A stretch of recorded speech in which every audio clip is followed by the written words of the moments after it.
Srivastava from mathematics farm. आज हम लोग क्या पढ़ेंगे?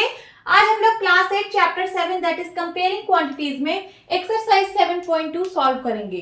और ये मैं अपडेटेड एनसीईआरटी सिलेबस 2023 के अकॉर्डिंग आप लोगों को पढ़ा रही हूँ। क्लास स्टार्ट करने से पहले मैं बता दूं कि इसकी पिछली वाली वीडियो में मैंने एक्सरसाइज 7.1 फुल्ली सॉल्व किया है। अगर आप लोग मेरी वो वीडियो देखना चाहते हैं तो प्लीज डिस्क्रिप्शन बॉक्स में एक लिंक गिवन है जो कि प्लेलिस्ट की लिंक है, आप उस लिंक को क्लिक करना, वहां से आपको पूरी प्लेलिस्ट इस चैप्टर की खुल जाएगी, आप कोई सा भी वीडियो देख सकते हो। तो चलिए क्लास स्टार्ट करते हैं। First question is during a sale a shop offered a discount of 10% on the marked prices of all the items. What would a customer have to pay for a pair of jeans marked at rupees 1450 and two shirts marked at rupees 850 each? Question का मतलब समझते हैं। During a sale a shop offered a discount of 10% on the mark prices of all the items. ठीक है, एक cell चल रही है। सेल में एक दुकान जो है वो ऑफर कर रही है 10% का डिस्काउंट हर एक आइटम पे। हर एक आइटम पे 10% का डिस्काउंट ऑफर कर रही है एक शॉप। और ये डिस्काउंट किस पे किया जाता है?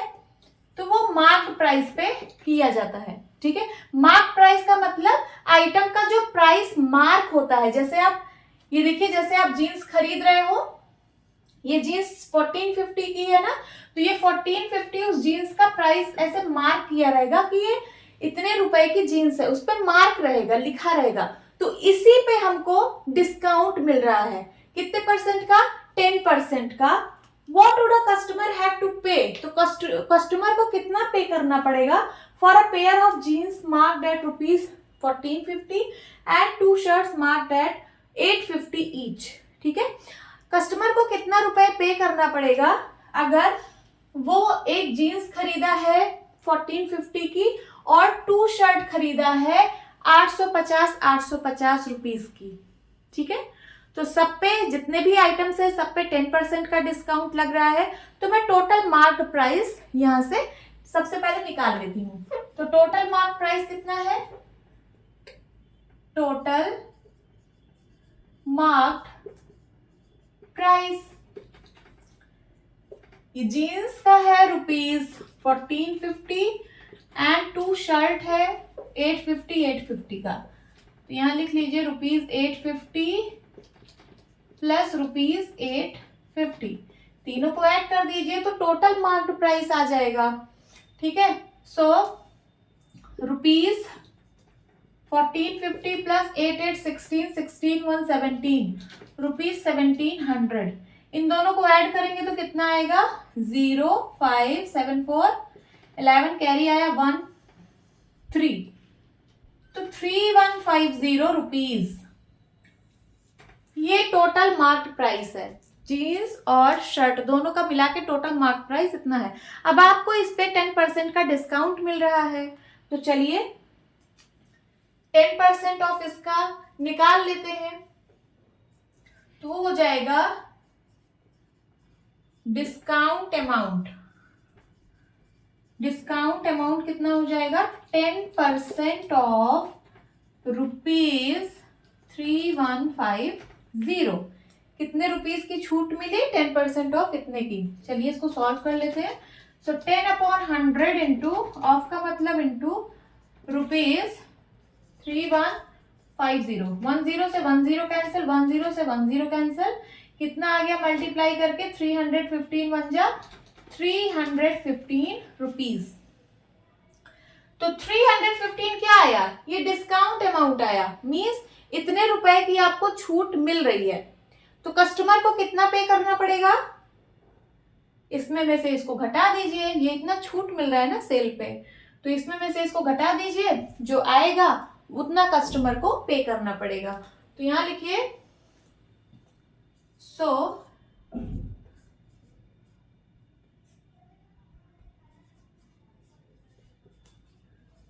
कस्टमर हैव टू पे amount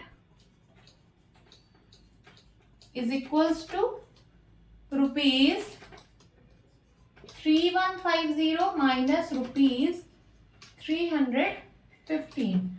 सब्ट्रैक्ट करिए, 10 में से 5 गया 5, यहाँ बचा 4, 4 में से 1 गया 3, देन उसके बाद यहाँ है 11, 11 में से 3 गया 8 और यहाँ है 2, 2835 रुपीज कस्टमर को देने पड़ेंगे। This is the answer. अगर सेल ना चल रही होती तो कस्टमर को इतना रुपए देने पड़ते, ₹3150, बट 10% का डिस्काउंट चल रहा था, तो 10% का डिस्काउंट जब इस पे मैंने किया तो वो आया 315 रुपीज, तो 315 रुपीज का डिस्काउंट मिल गया। तो अब कस्टमर को कितना रुपए देने पड़ेंगे, तो 2835 रुपीज उसको पे करने पड़ेंगे। This is your answer. Now second question is the price of a TV is ₹13,000। एक टीवी का प्राइस 13,000 रुपीज है। The sales tax charge on it is at the rate of 12%। फिर इस पे सेल्स टैक्स लगाया गया 12% के रेट से। Find the amount that Vinod will have to pay if he buys it. तो आपको बताना है कि विनोद को कितना अमाउंट पे करना पड़ेगा अगर वो इस टीवी को खरीदता है तो टीवी की पहले प्राइस थी 13,000, फिर इस पे 12% के रेट से सेल्स टैक्स लग गया। अब आपको बताना है कि विनोद को कितना रुपए पे करना पड़ेगा। तो चलिए सॉल्व करते हैं। ओरिजिनल प्राइस ऑफ टीवी की ओरिजिनल प्राइस कितनी है, तो वो है 13,000 रुपीज। इस पे 12% का टैक्स लगा, तो यहां पे लिखिए सेल्स टैक्स अमाउंट कितना, 12% ऑफ ₹13,000। इसी 13,000 पे 12% का टैक्स लगा, तो देखिए कितना आ रहा है ये 12/100 इंटू ₹13,000। सिंप्लीफाई करिए, 20 से 20 कैंसिल आउट, 13 इंटू 12 कितना होता है 156। देख लेते हैं करके, 3 2 जा 6, 2 1 जा 2, 1 3 जा 3, 1 1 जा 1, 156 इज इक्वल्स टू 156 और एक जीरो है तो यहाँ पे एक जीरो लगा देंगे। ₹1560 सेल्स टैक्स अमाउंट मीन्स इतना रुपए का टैक्स लग गया इस टीवी पे। पहले 13,000 का था, उस पे फिर सेल्स टैक्स लगा कितने रुपीस का, ₹1560 मीन्स 1560 का। अब विनोद को कितना पे करना पड़ेगा, तो इन दोनों को ऐड कर दीजिए। चलिए now Vinod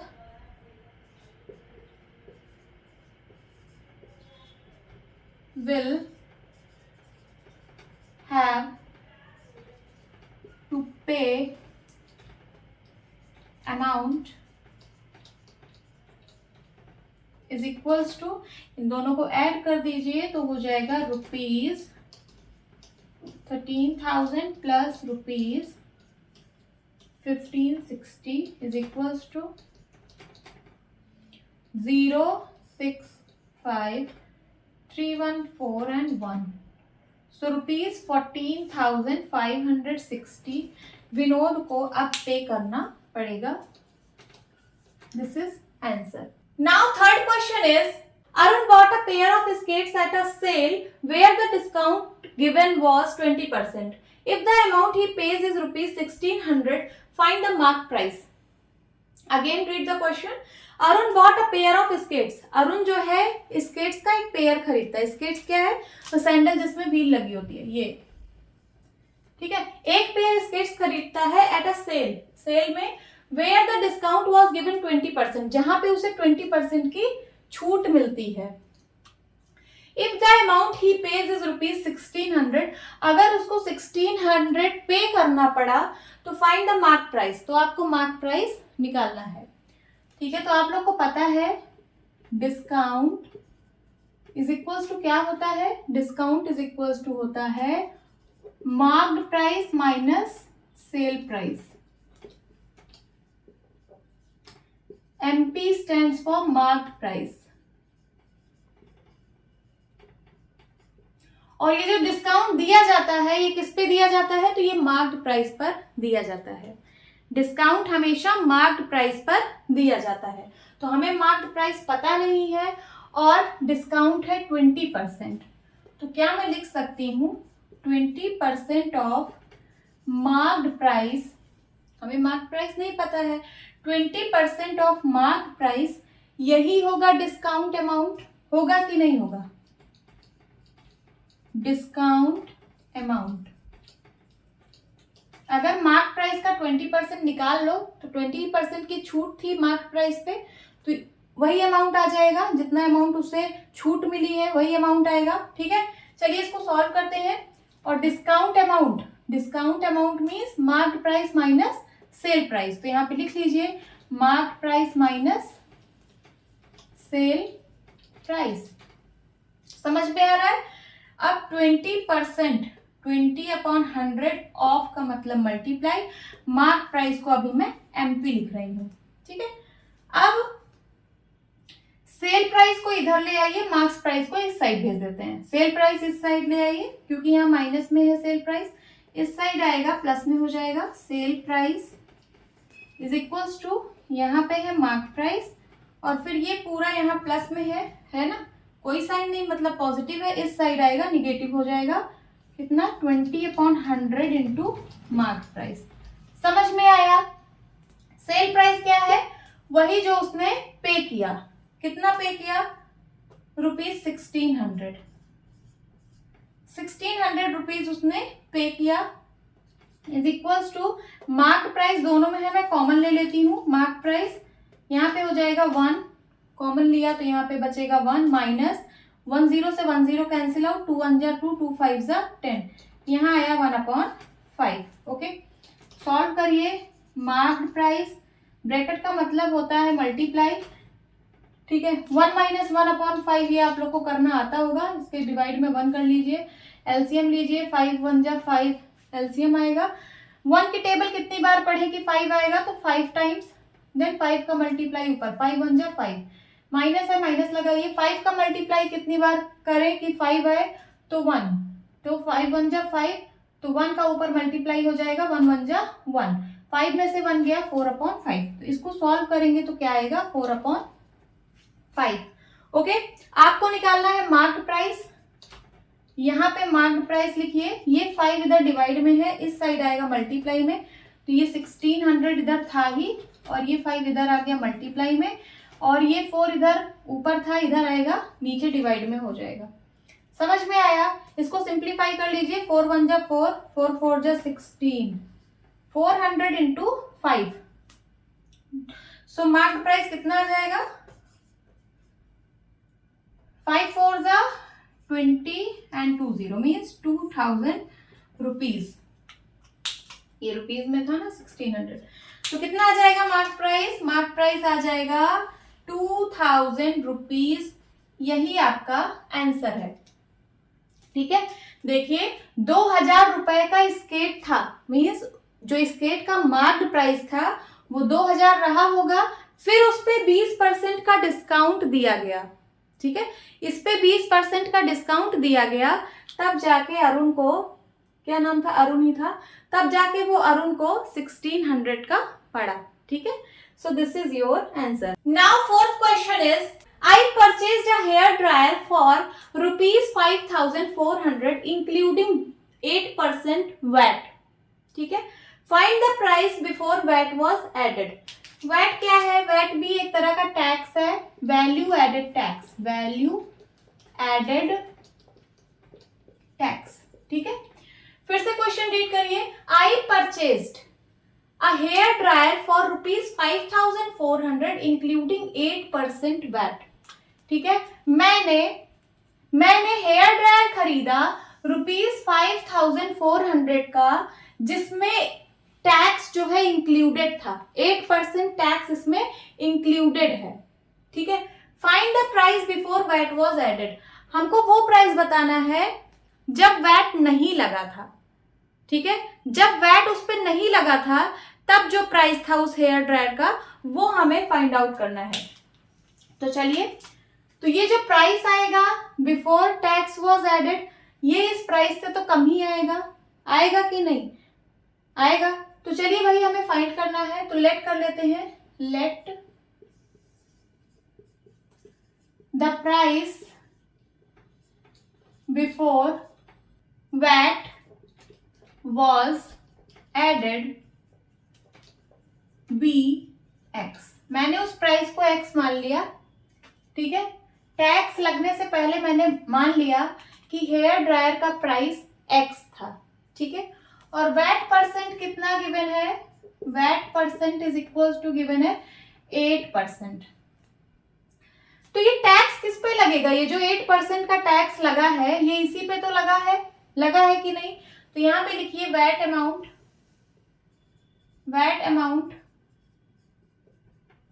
is equal to कितना हो जाएगा, 8% of x is equal to 8/100 into x. Simplify करिए, 4 2 जा 8, 4 25 जा 100 is equal to 2/25 x means 2x/25। इतना रुपए का टैक्स लगा। पहले हेयर ड्रायर का प्राइस था एक्स, फिर उसमें इतना टैक्स लग गया, ठीक है। तो इन दोनों प्राइस को ऐड कर लेंगे, इन दोनों अमाउंट को ऐड कर लेंगे तो वो किसके बराबर होगा, इसके बराबर होगा। तो चलिए, so x plus 2x/25 is equals to ₹5,400। समझ में आ रहा है। अब इसी को सॉल्व कर लीजिए, x की वैल्यू निकाल लीजिए, आंसर आ जाएगा। तो 25 का मल्टीप्लाई इस साइड हो जाएगा, 25x plus 2x/25 is equals to ₹5,400। Add करिए, 27x/25 is equals to ₹5,400। Okay, ये 25 इधर आएगा मल्टीप्लाई में, ये 27 इधर आएगा डिवाइड में, तो हो जाएगा यहाँ x is equals to ₹5,400 into 25 divide by 27। इसी को सॉल्व कर लीजिए, आंसर आ जाएगा। ये दोनों किससे डिविजिबल है, तो 3 से, 3 9 जा 27, 3 1 जा 3 कैरी आया 2, 3 8 जा 24 एंड 2 0। अब किससे डिविजिबल है, फिर से 9 से ही डायरेक्ट काट दीजिए, 9 1 जा 9, 9 2 जा 18, 200 आया, 25 2 जा 50 एंड 2 0 और मीन्स 5000। एक्स की वैल्यू आई 5000 रुपीज। ये क्या आया, तो ये प्राइस आया किसका, हेयर ड्रायर का। ये हेयर ड्रायर का प्राइस है बिफोर वैट वॉज इंक्लूडेड, ठीक है, बिफोर वैट वॉज एडेड। तो आप इसको स्टेटमेंट में भी लिख सकते हैं, price of hair dryer before VAT was added is equals to rupees आगे लगता है, ₹5,000। This is answer. Now fifth question is, an article was purchased for ₹1239 including GST of 18%. Find the price of the article before GST was added. ठीक है, again read the question. An article was purchased, एक article को खरीदा गया है for ₹1239, 1239 rupees का एक article खरीदा गया है, इंक्लूडिंग जीएसटी ऑफ 18%। इसमें टैक्स इंक्लूडेड है, जीएसटी इसमें इंक्लूडेड है, ठीक है। आपको प्राइस फाइंड आउट करना है उस आर्टिकल का बिफोर जीएसटी वॉज एडेड। जब उसमें जीएसटी ऐड नहीं किया गया था तब जो उस आर्टिकल का प्राइस था वो आप लोगों को फाइंड आउट करना है। ये सेम क्वेश्चन नंबर 4 की तरह है, तो चलिए हम लोग सॉल्व करते हैं। Let the price of article before GST was added be x, मैंने उसे एक्स मान लिया कि प्राइस ऑफ आर्टिकल जीएसटी लगने से पहले एक्स था। फिर उसके बाद जीएसटी कितना परसेंट लगा है, जीएसटी परसेंट है 18%। अच्छा, आप लोग को ये समझ में आ रहा होगा कि जो प्राइस होगा जीएसटी लगने से पहले, जो उस आर्टिकल का प्राइस होगा वो इससे तो कम ही होगा, होगा कि नहीं? होगा ना, क्योंकि इसमें तो टैक्स लगा हुआ है तब ये ज्यादा हो गया, और टैक्स लगने से पहले जो आर्टिकल का प्राइस रहा होगा वो इससे कम रहा होगा। ठीक है, सो जीएसटी 18% की लग रही है, और जीएसटी अमाउंट कितना होगा, मींस वो टैक्स कितना रुपए लग रहा है, ये कैसे फाइंड आउट करेंगे? सो 18% ऑफ एक्स, ये जो टैक्स लगेगा इसी पे तो लगेगा, जो टैक्स लगेगा वो उसके ओरिजिनल प्राइस पे ही तो लगेगा, मतलब जो टैक्स लगने के पहले उस आर्टिकल का प्राइस था वो मैंने एक्स मान लिया, इसी एक्स पे जीएसटी लगेगा। तो 18% ऑफ एक्स निकाल लीजिए, कितना आ जाएगा? 18/100 इंटू एक्स। सिंप्लीफाई करिए, 2 9 जा 18, 2 5 जा 10, कितना आ गया? 9x/50। ये कौन सा अमाउंट है? ये टैक्स अमाउंट है, जीएसटी अमाउंट है। तो आर्टिकल का पहले प्राइस था जीएसटी लगने के पहले एक्स, फिर जीएसटी इतना लगा। ठीक है, अगर मैं इन दोनों को ऐड कर दूं तो किसके बराबर आएगा? इसके, क्योंकि ये जो अमाउंट है वो टैक्स लगने के पहले वाला अमाउंट और प्लस जीएसटी अमाउंट, ये दोनों ऐड करके लिखा हुआ है। तो अगर मैं ये दोनों ऐड कर दूं तो ये इसके बराबर होगा। चलिए, so x plus 9x/50 is equals to ₹1239। Simplify कर लीजिए, आंसर आ जाएगा, ये हो जाएगा 50x प्लस 9x/50। एलसीएम ले लेना, एलसीएम लेना आप लोग को आता है, upon 50 is equals to ₹1239। 50 plus 9 कितना हो जाएगा? 59x/50 is equals to ₹1239। ये 50 इधर डिवाइड में है, इस साइड आएगा मल्टीप्लाई में, और ये इधर मल्टीप्लाई में है, इस साइड आएगा डिवाइड में। तो इधर सॉल्व करती हूँ, x इधर बचेगा, x is equals to ₹1239 into ये 50 इधर आएगा मल्टीप्लाई में, एंड डिवाइड में ये आएगा 59। सिंप्लीफाई कर लीजिए, आंसर आ जाएगा। 59 की टेबल पढ़िए, 59 2 जा कितना होगा, कर लीजिए, 9 2 जा 18, कैरी आया 1, 5 2 जा 10, 10 1 11, 118। तो 59 1 जा 59, 59 2 जा 118। उसके बाद 19 20 21 22 23, 5 आया कैरी, ये बन गया 59। तो 59 1 जा 59, तो यहाँ आया 21 इंटू 50। सॉल्व कर लीजिए, आंसर आ जाएगा, ये रुपीस में आएगा, जो भी आएगा ₹21। 5 1 जा 5, 5 2 जा 10 एंड 1 0 और। सो एक्स की वैल्यू कितनी आ गई? एक्स की वैल्यू आ गई 1050 रुपीज। ये कौन सा प्राइस आया है? तो ये उस आर्टिकल का प्राइस आया है before including GST, before GST was added. ठीक है, तो लिख दीजिए, price of article before GST was added is equals to ₹1050। Answer देखिए, मैंने कहा था ना कि जीएसटी लगने से पहले जो प्राइस होगा वो इस प्राइस से कम होगा, इससे कम आ रहा है। Okay, this is your answer. Hope students आपकी क्लास अच्छी लगी होगी। मिलती हूँ अपनी नेक्स्ट वीडियो में, तब तक के लिए bye bye and take care.